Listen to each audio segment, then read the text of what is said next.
few years back, when I took this step in my life, it was as if everything was planned quite before I realized it. I remember myself deciding and answering yes/no questions, yet knowing that the answer was already made on my behalf, and I am just on the right track, as finally I have started listening to my own yearning for who I love to be.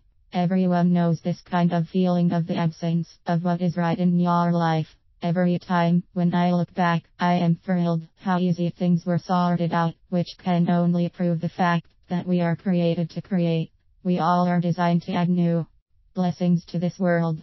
Who doesn't long for a deeper experience with that kind of courageous life when you are called to a very special cause? Surely I was the one who admitted it, wiped off the fear, stepped out and acted. I truly believe that we, as individuals, are made with such uniqueness that only in our own capacity we can contribute into the well-being of the humanity in a very special way of receiving and giving back. Nobody else would be able to do the same job. Acquire more knowledge. While still working for a large enterprise and a market leader in chocolate production, I had finished my second education in finance and accounting and became professional chartered accountant.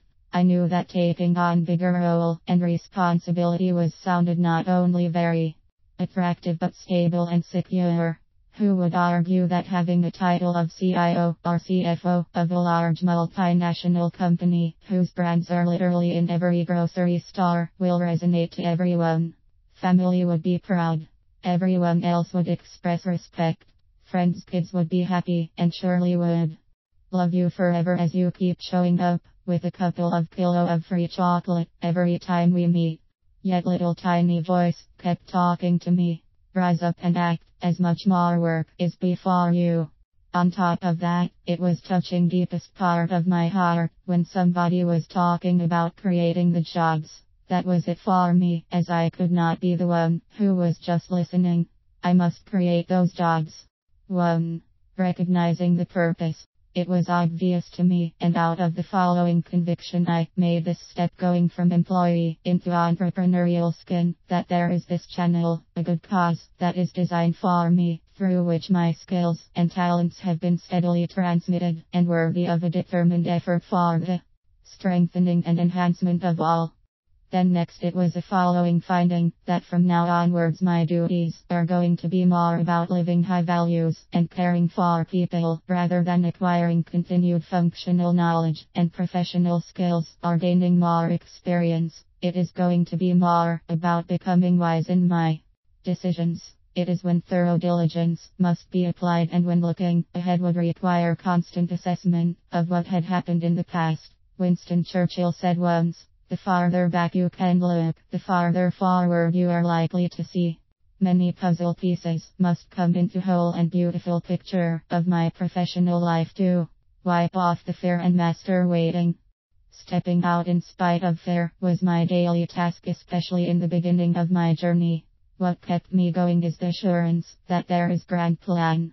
As incredible as it was, I was working with good spirit, in which I eventually discovered that there is no fear.